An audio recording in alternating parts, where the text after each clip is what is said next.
Assalamualaikum warahmatullahi wabarakatuh. Perkenalkan, nama saya Hairunisa Lestaluhu.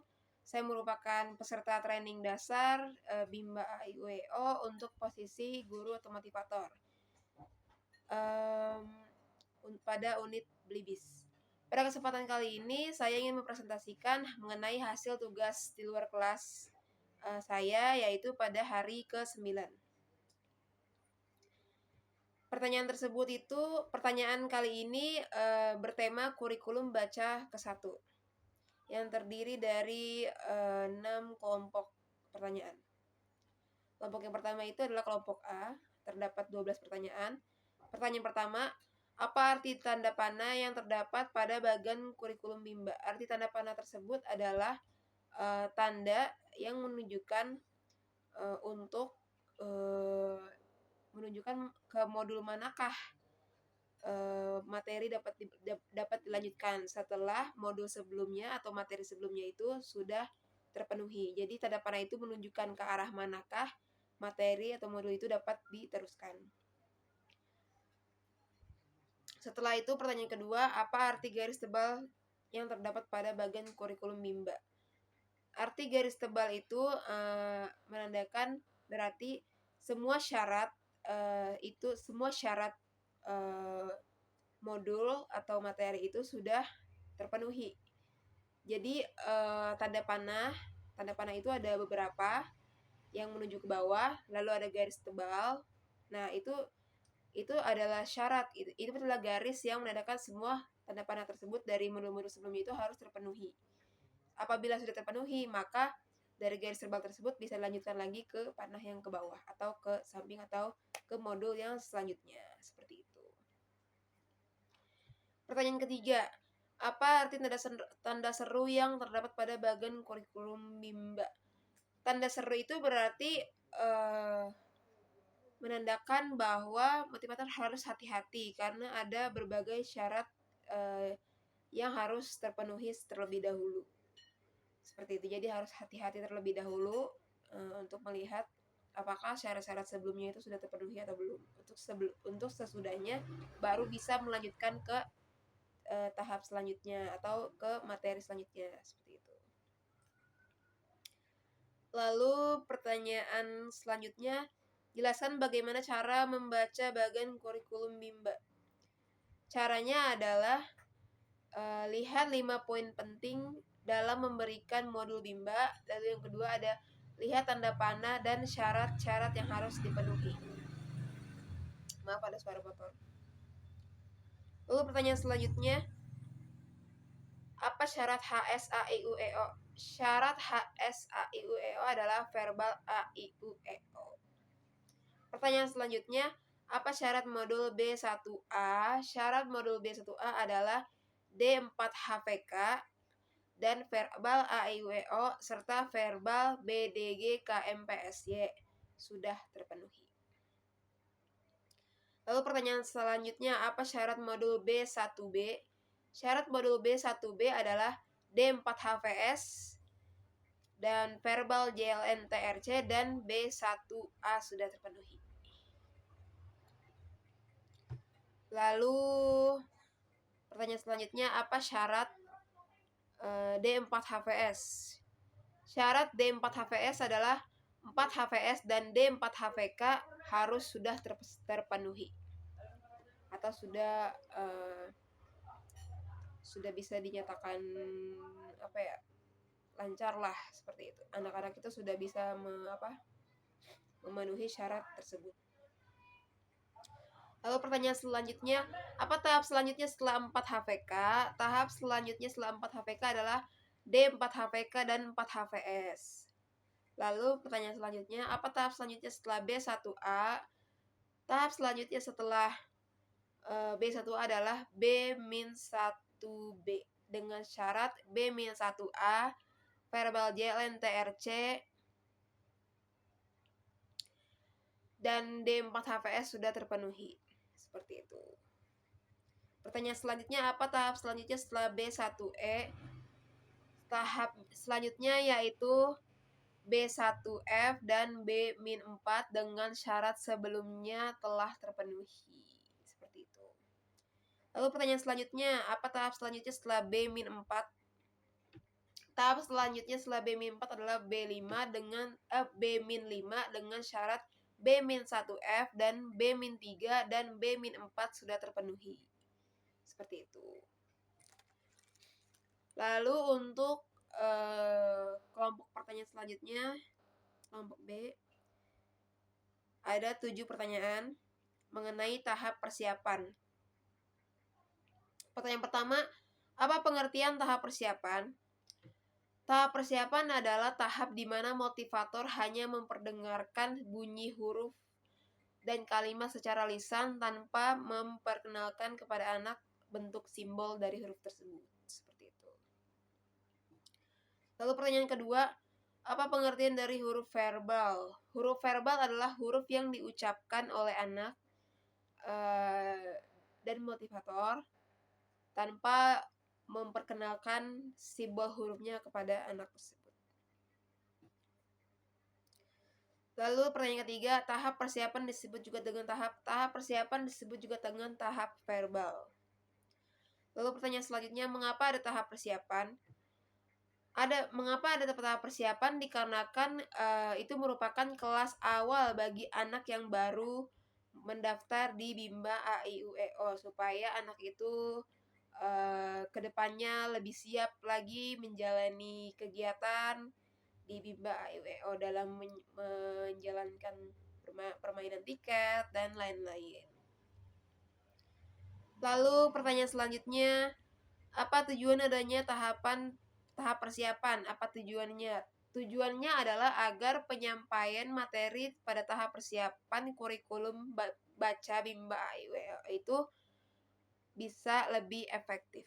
Seperti itu. Efektif dan efisien. Pertanyaan selanjutnya, materi apa yang termasuk dalam tahap persiapan? Materi yang masuk dalam tahap persiapan yaitu 4 HPK, verbal JLN TRC, verbal A I U E O, dan verbal BDG KMPS ya.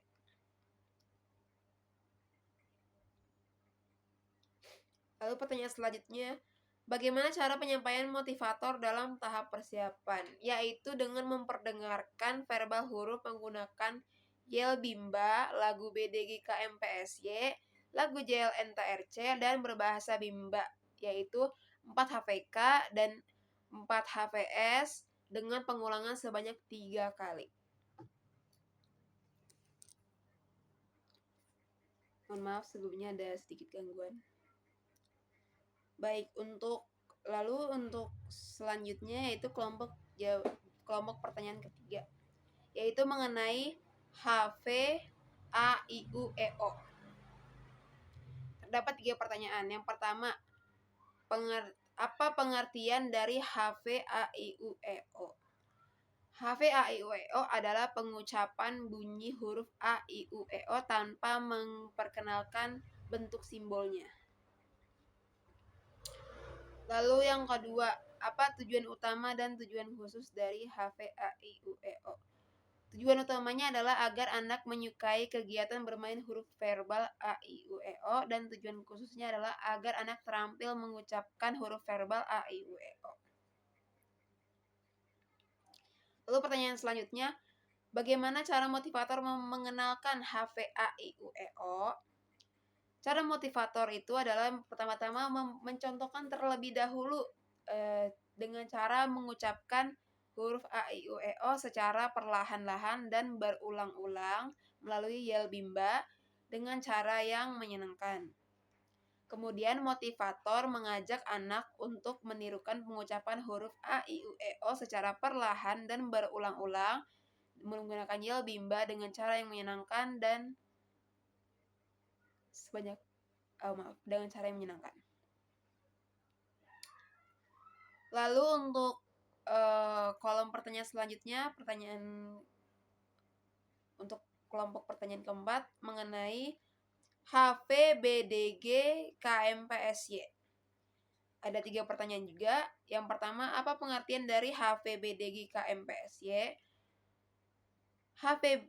HVBDG itu adalah huruf verbal BDG KMPSY adalah pengucapan bunyi huruf BDG KMPSY tanpa memperlihatkan bentuk simbolnya.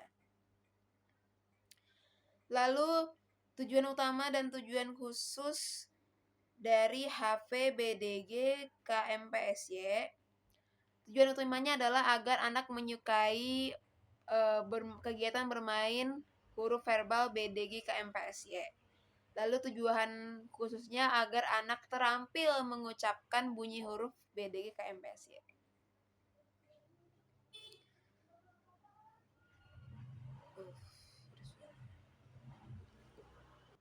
Maaf, ada sedikit gangguan. Lalu untuk kolom pertanyaan selanjutnya ada kelompok pertanyaan lagi mengenai HVJLN-TRC dengan 3 pertanyaan juga. Yang pertama, apa pengertian dari HVJLN-TRC? HVJLN-TRC atau huruf verbal JLN-TRC adalah pengucapan bunyi huruf JLN-TRC tanpa memperkenalkan atau memperlihatkan bentuk simbolnya. Lalu pertanyaan kedua, apa tujuan utama dan tujuan khusus HVJLN-TRC? Tujuan utamanya adalah agar anak menyukai kegiatan bermain huruf verbal JLN-TRC, dan tujuan khususnya adalah agar anak terampil mengucapkan bunyi huruf JLN-TRC dengan benar. Lalu pertanyaan yang ketiga, bagaimana cara motivator mengenalkan HVJLN-TRC atau huruf verbal JLN-TRC? Caranya adalah dengan motivator mencontohkan terlebih dahulu dengan mengucapkan huruf verbal JLN-TRC secara perlahan dan berulang melalui yel bimba. Setelah itu motivator mengajak anak dengan cara yang menyenangkan maksudnya. Setelah itu motivator mengajak anak untuk menirukan pengucapan huruf JLN-TRC melalui lagu JLN-TRC. Oh maaf ya, tadi itu JLN-TRC berarti, bukan yel bimba, mohon maaf. Setelah itu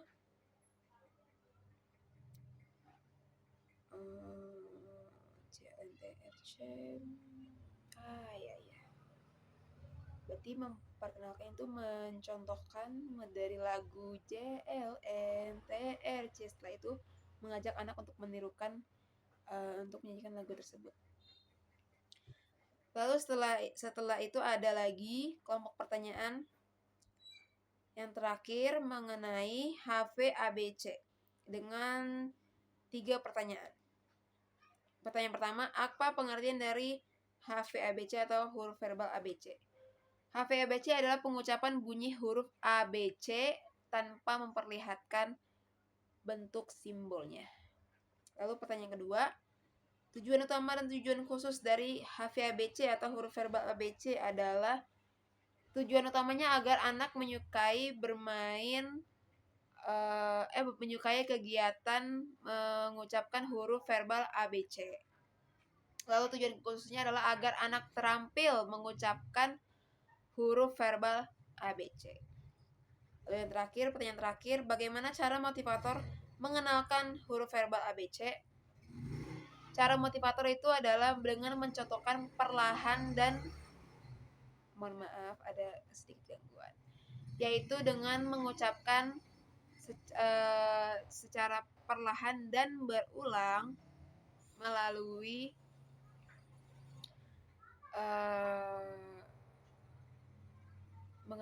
dengan cara yang menyenangkan. Lalu motivator mengajak anak menirukan pengucapan ABC tersebut dengan cara yang menyenangkan. Baik, saya rasa cukup sekian presentasi mengenai tugas belajar di luar kelas saya pada hari ke-9. Kurang lebihnya saya mohon maaf apabila banyak gangguan, suara-suara yang tidak halus seperti itu. Saya mohon maaf sekali. Saya ucapkan Assalamualaikum warahmatullahi wabarakatuh.